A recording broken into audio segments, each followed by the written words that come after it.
እኔ ስልኝ በመላው ዓለም የምትገኙ ወደ እግዚአብሔር ሰዎች እንደምሰነበታችሁ ዛሬ ጅላችሁ መጣው ታሪክ የአቡነ ተክለ ሃይማኖትን ታሪክ ነው። ተክለ ሃይማኖት ማለት ተክለ አብ፣ ተክለ ወልድ፣ ተክለ መንፈስ ቅዱስ ማለት ነው። ይህም የሃይማኖት ተክል ማለት ነው። አባቱ ጸጋ ዘአብ ሲሆን የአብ ስጦታ ማለት ነው።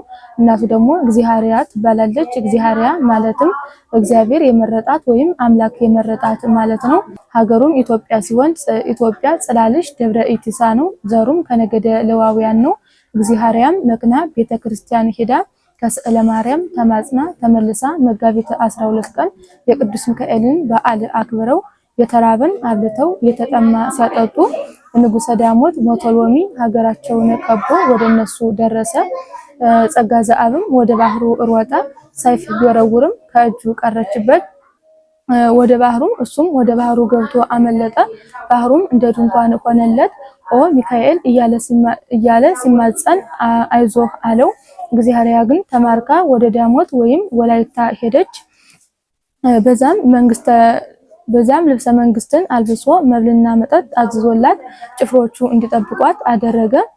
እሷ ግን እንደነ ዳንኤል ከዚህ ከረከሰ ምግብ አልመገብም ብላ ያለበሷትን ልብስ አውልቃ ማታ ማታ ስትጸልይ ታድር ነበረ። በ10ኛው ቀንም ሊያገባት ፈልጎ ድግስ አስደግሶ መማክርቱን አሰባስቦ ለጣዖት አሰግዶ ሊያገባት አምጧት አለ።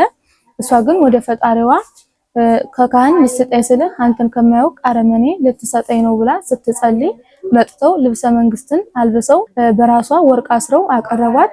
ለጣዖት ስገጂ መንግስቱንም ውሰጂ አላት። ከድንጋይና ከእንጨት ለተሰራ ምስል አልሰግድም አለችው። ይህን ጊዜም ካህናተ ጣዖት ሊጣሏት ግርግር ሲሉ በድንገት መብረቅ ባረቀና ንጉሱ አእምሮውን ሳተ።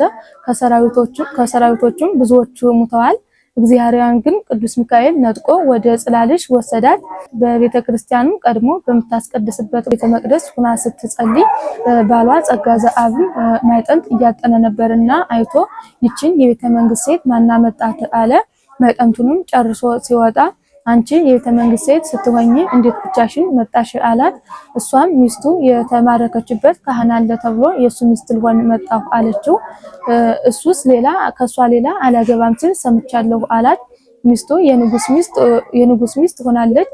ይልቅ አሳይኝ አንተ ከሆንክም ንገረኝ አለችው። ይህን አይነት ንግግር ከኔ አርቄ፣ እንዲህ አይነት ነገር ለካህን አይገባም አላት። ያን ጊዜም በጽናቱ ተደስታ ማንነቷን ገልጻለት በደስታ ተቃቅፈው አለቀሱ። ከዛም እስከዛች ቀን ድረስ ምግብ አልተመገበችም ነበርና ምግብ ተመግባ የእግዚአብሔርን ቸርነትና የቅዱስ ሚካኤልን ተራዳኢነት እያደነቁ በማግስቱም ጸነሰች። አቡነ ተክለ ሃይማኖትም ታኅሳስ 24 ቀን ተወለደ። ቤቱም በረከት ሆነ፣ እጽዋትም አብበዋል፣ ባህርም ወተት ሆነች። በተወለደ በሶስተኛው ቀንም አሃዱ አብ ቅዱስ፣ አሃዱ ወልድ ቅዱስ፣ አሃዱ ውእቱ መንፈስ ቅዱስ ብሎ አሰምቶ ተናገረ። ስሙንም ፍስሐ ጽዮን ብለውታል። በሕፃንነቱም ተአምራትን እያደረገ በመንፈስ ቅዱስ በኃይልና በጥበብ አደገ። ከዛም በተወለደ በዓመት ከ3 ወር ሲሆነው ለጽላልሽ ረሃብ ሆነ።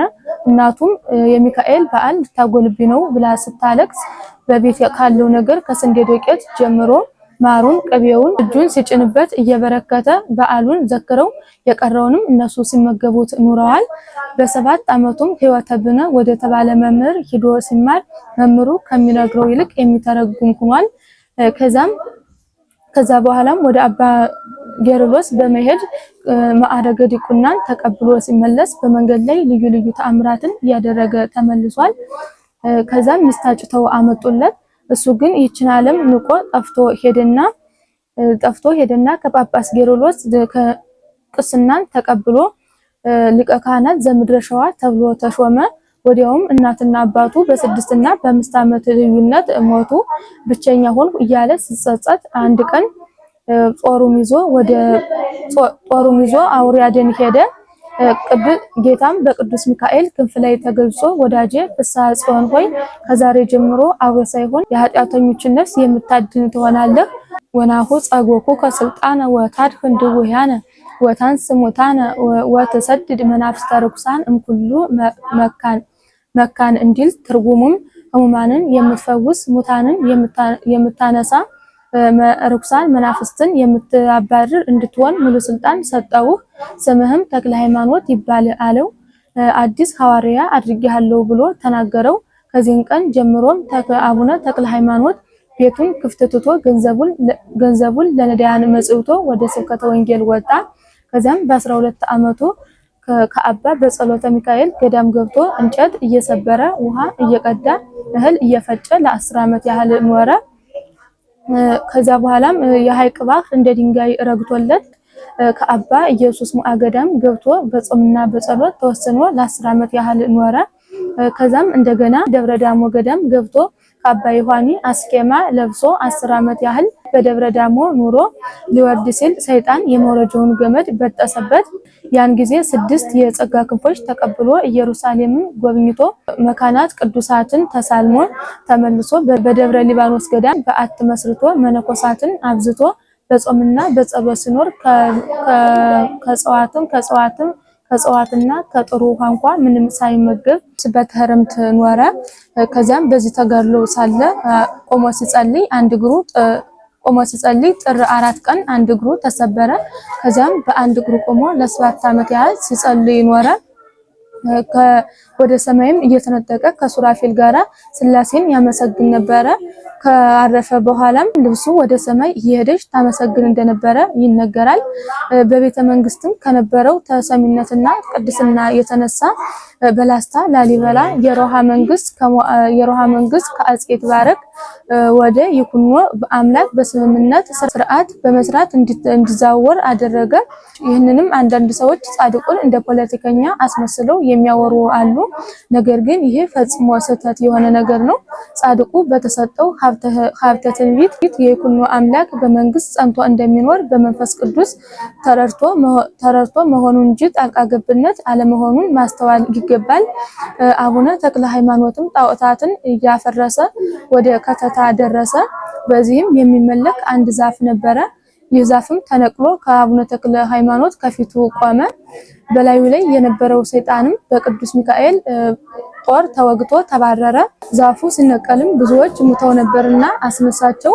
ከዛ በኋላም ወደ ምድረ ዳሞት ደርሶ ሲሰብክ ሞቶሎሚ ንጉሰ ዳሞት ጣዖትን አጥፍተህ አንተ ልትመለክ ነው ብሎ በቀፎ ውስጥ አድርጎ ጦመ ግራር ወደሚባል ገደል አስጣለው።